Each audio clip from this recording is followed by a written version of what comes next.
Kamu tahu nggak judul lagu yang barusan kamu denger itu apa? Tahu dong, judulnya Garuda Pancasila, Kak. Wih, pinter. Anak Indonesia harus tahu lagu kebangsaannya sendiri. Ngomongin soal Pancasila nih. Kamu tahu nggak? Lahirnya Pancasila itu adalah judul pidato yang disampaikan Bapak Insinyur Soekarno dalam sidang Dokuritsu Junji Chosakai atau Badan Penyelidik Usaha Persiapan Kemerdekaan Indonesia. Wah, luar biasa ya, Kak. Aku juga baru tahu loh. Nah, buat teman-teman di rumah, apakah kamu pernah memperingati hari lahirnya Pancasila? Dan apa yang kamu lakukan? Kemudian, coba sebutkan para pahlawan yang berjuang untuk mempertahankan Pancasila. Yuk, tulis jawabannya di buku kerjamu ya.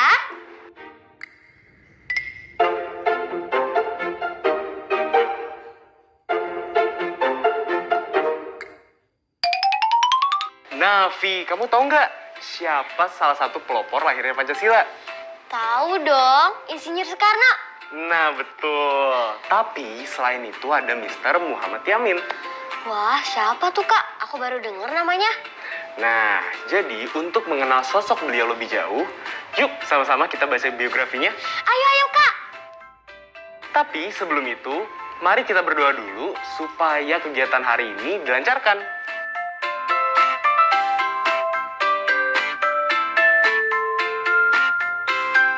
Amin. Yuk, Kak, kita mulai.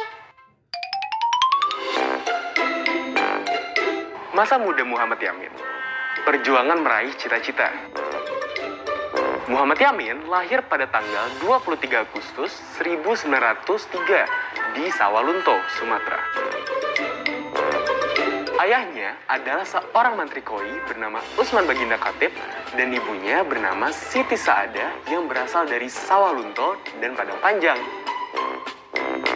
Muhammad Yamin berasal dari keluarga besar.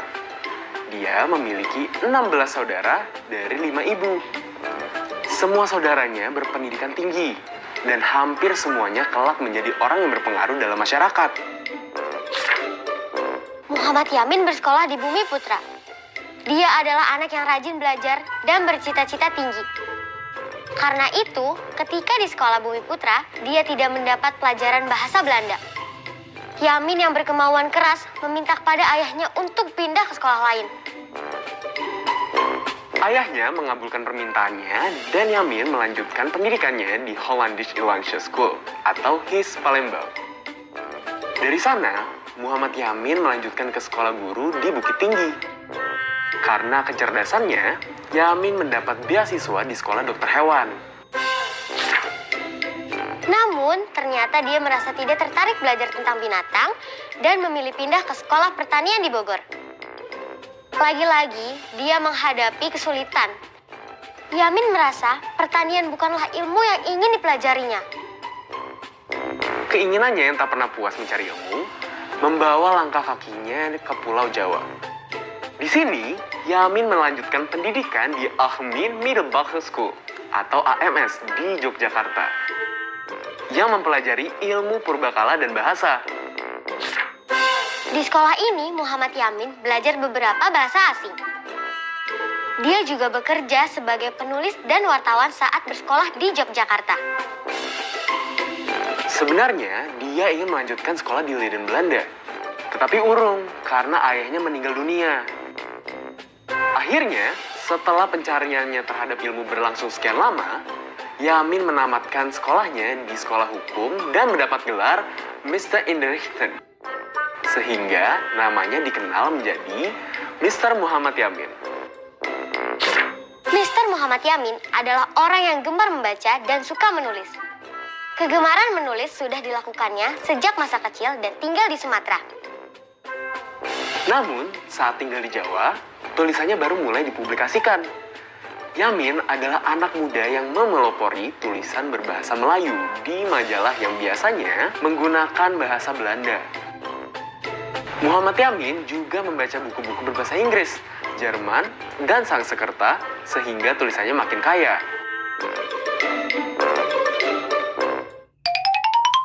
Nah, setelah membaca ini, apa yang kamu pikirkan tentang Bapak Muhammad Yamin, Vi? Benar-benar luar biasa, Kak. Tekadnya untuk belajar sangat kuat. Bapak Muhammad Yamin juga sosok yang sangat cerdas. Mantap. Betul sekali. Nah, hal itu sangat patut untuk dicontoh. Ngomong-ngomong, mengapa ya Bapak Muhammad Yamin ingin pindah dari sekolah Bumi Putra? Oh, itu karena di sana dia tidak mendapatkan pelajaran bahasa Belanda. Lalu apa yang menyebabkan Bapak Muhammad Yamin selalu berpindah sekolah? Itu karena sekolahnya tidak sesuai dengan yang ingin beliau pelajari, Kak. Nah, sekarang kakak mau bertanya nih pada teman-teman di rumah. Mengapa Bapak Muhammad Yamin tidak jadi melanjutkan sekolah ke Leiden, Belanda? Pelajaran sekolah apa yang paling sulit untukmu? Dan bagaimana caramu mengatasi kesulitan itu? Oke, silakan tulis jawabanmu di buku tugasmu ya. Semangat semua ya!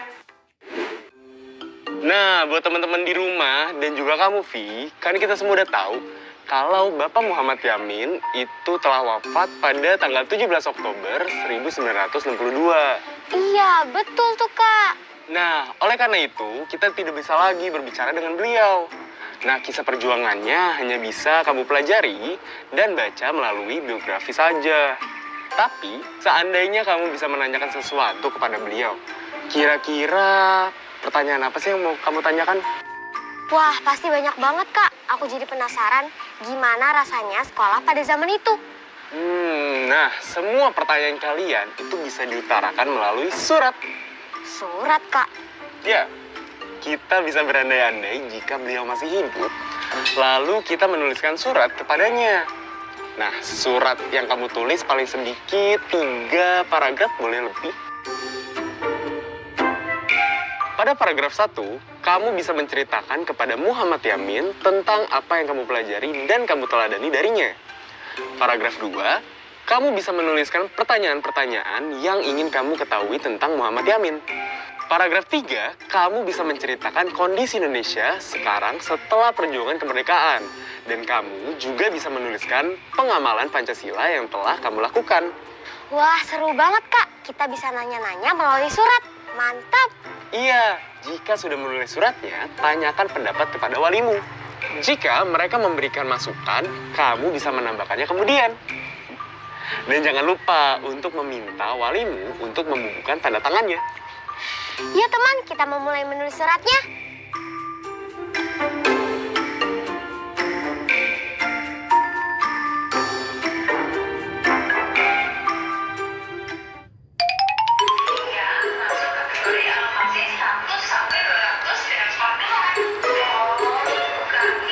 Kak Marcel, bisa tolongin aku nggak? Kenapa, Vi? Ini, Kak, aku masih bingung. Oh, bingung kenapa? Ini loh, aku masih bingung sama konjungsi temporal sederajat. Oh, oke. Sini. Kakak bantu jelasin ya. Siap, Kak. Oke, nih.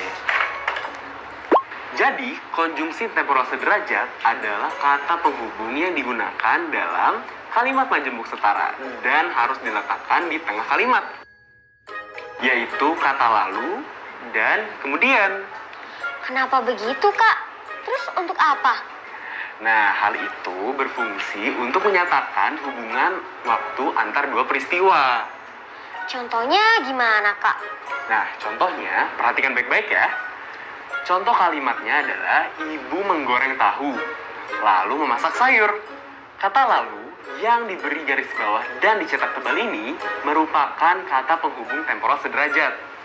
Kata hubung ini menyatakan hubungan waktu antar dua peristiwa, yaitu ibu menggoreng tahu dan memasak sayur. Nah, sudah jelas kan? Satu lagi boleh nggak, Kak, contohnya? Boleh dong. Nah, kakak kasih contoh lagi ya. Tino menggambar, kemudian mewarnai gambarnya. Nah, coba kata penghubung temporal sederajatnya apa? Kata kemudian, Kak. Kata kemudian merupakan kata penghubung temporal sederajat yang menyatakan hubungan waktu antar dua peristiwa, yaitu Tino menggambar dan mewarnai gambarnya. Nah, benar banget tuh. Tepat sekali. Nah, sekarang kamu sudah paham kan? Sudah Kak, mantap. Mantap kalau gitu. Nah, coba nih, kamu dan teman-teman di rumah membuat 5 kalimat dengan menggunakan konjungsi waktu, lalu, dan kemudian. Selamat berlatih. Semangat!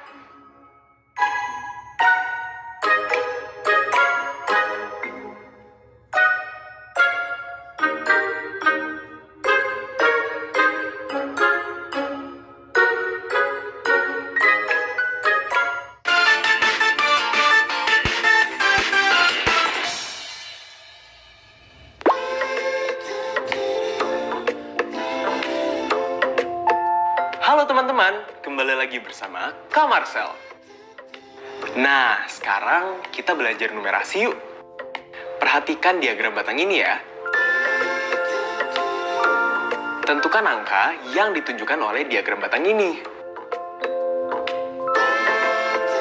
Untuk menjawab, pertama-tama yuk kita buat dulu garis bantu untuk menentukan banyaknya data yang dibutuhkan. Kalian bisa memberi garis dengan warna yang sama atau dengan warna kesukaan kalian. Sudah ada petunjuknya, maka setiap garis memiliki kelipatan 2. Kalian bisa menandakan dulu dengan mengukurnya menggunakan penggaris. Seperti ini ya teman-teman. Kemudian, berikan nilai setiap garis pada sumbu Y atau sumbu pada garis vertikal. Jika setiap garis sudah diketahui nilainya, maka kita lanjut ke tahap berikutnya, yaitu menarik kesimpulan. Maka, kesimpulan yang didapat adalah nilai data yang ditunjukkan nomor 1 pada sumbu X adalah 4. Lalu, nilai data yang ditunjukkan nomor 2 pada sumbu X adalah 8. Selanjutnya, nilai data yang ditunjukkan nomor 3 pada sumbu X adalah 10. Dan yang terakhir, nilai data yang ditunjukkan nomor 4 pada sumbu X adalah 14. Bagaimana teman-teman? Mudah kan membaca diagramnya?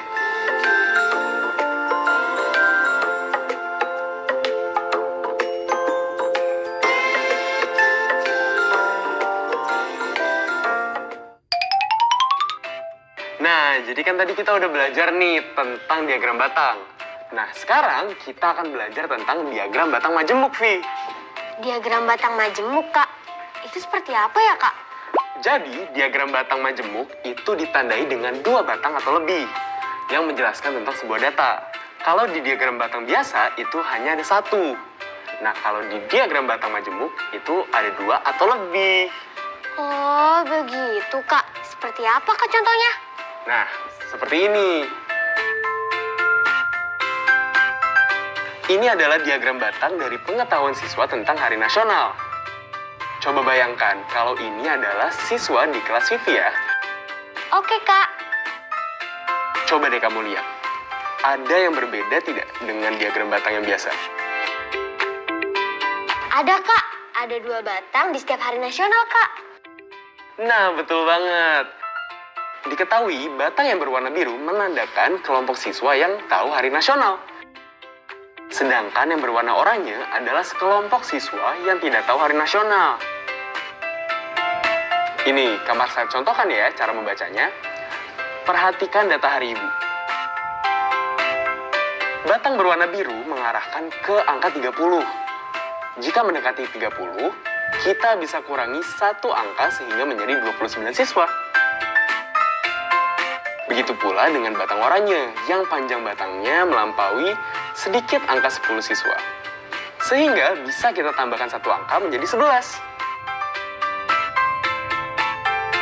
Maka terdapat 29 siswa yang tahu informasi Hari Ibu dan sebanyak 11 siswa yang tidak tahu informasi Hari Ibu. Oh, aku paham, Kak. Boleh nggak aku buatkan diagram selanjutnya? Oh, boleh dong. Kalau garisnya ada di tengah antara 20 dan 25, bagaimana ya, Kak? Nah, kamu ambil tengahnya, yaitu 3. Oke Kak, jadi sebanyak 23 siswa di kelas mengetahui hari lahir Pancasila. Sedangkan sebanyak 17 siswa tidak tahu hari lahir Pancasila. Bagaimana Kak?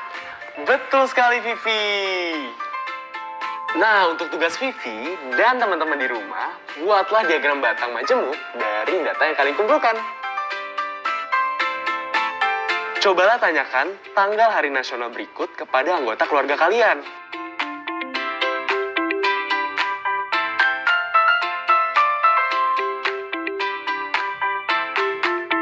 Kemudian, buatlah tabel dan isi tabel berikut. Kamu dapat memilih anggota keluarga yang kamu wawancarai. Setelah tabel terisi, gambarlah diagram batang majemuknya. Kalau sudah selesai, kalian dapat meminta tolong kepada ayah bunda kalian untuk memeriksa hasil latihan kalian.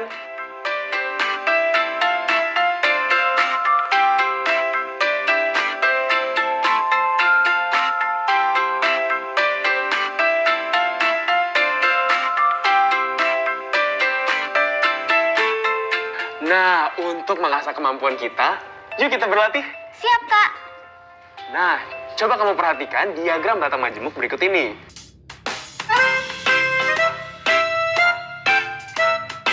Teman-teman, perhatikan dengan seksama ya. Kalian bisa menuliskan jawabannya langsung di buku latihan kalian. Oke, pertanyaannya. Hari nasional apakah yang paling banyak diketahui siswa? Berapa banyak siswa yang tahu? Oke, silakan Vivi.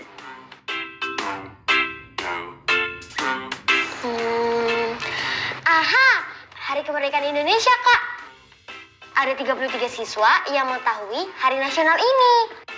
Nah, bener banget tuh Vivi. Yeay! Oke deh, kita lanjut ya. Hari nasional apakah yang paling banyak tidak diketahui oleh siswa? Dan berapa banyak siswa yang tidak tahu? Berarti hari lahir Pancasila, Kak. Sebanyak 16 siswa tidak mengetahui hari nasional ini. Nah, bener banget tuh. Yes. Oke deh, kita lanjut ya. Nah, jika kamu diminta mengurutkan hari libur nasional yang paling terkenal ke yang paling tidak terkenal. Nah, bagaimana cara kamu mengurutkannya? Dan data apa yang digunakan? Coba.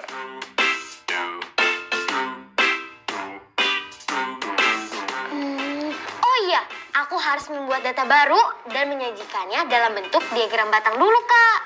Sip, itu dia. Nah, sekarang coba urutkan hari nasional dari yang paling terkenal ke yang paling tidak terkenal. Oke, Kak. Aku sudah punya data yang aku tulis sendiri. Selanjutnya, aku buatkan diagram batang dulu ya. Oke, siap. Aku akan buat diagramnya di atas kertas kotak-kotak kecil. Sehingga bisa memudahkan saat menulis nilai data.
ada 33 siswa yang mengetahui Hari Nasional ini.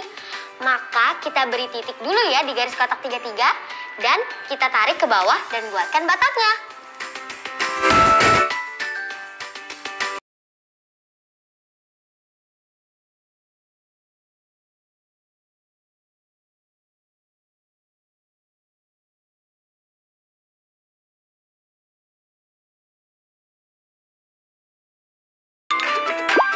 Teman-teman, jangan lupa ya mencatat judul-judul buku atau teks bacaan yang sudah kita baca hari ini. Seperti hari ini, aku sudah membaca biografi berjudul Masa Muda Muhammad Yamin, Perjuangan Meraih Cita-Cita. Jangan sampai lupa mencatat judulnya ya. Teman-teman, ini yang sudah kita pelajari hari ini.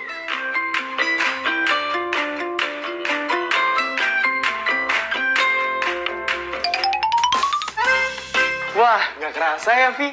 Perjumpaan kita hari ini harus selesai. Iya, tapi jangan sedih. Besok kita akan kembali berjumpa lagi. Dipelajari kembali ya materi pembelajaran kita hari ini. Semoga ilmu yang disampaikan hari ini bisa bermanfaat untuk kita semua. Sampai jumpa lagi. Ingat selalu jaga kesehatan ya. Dah.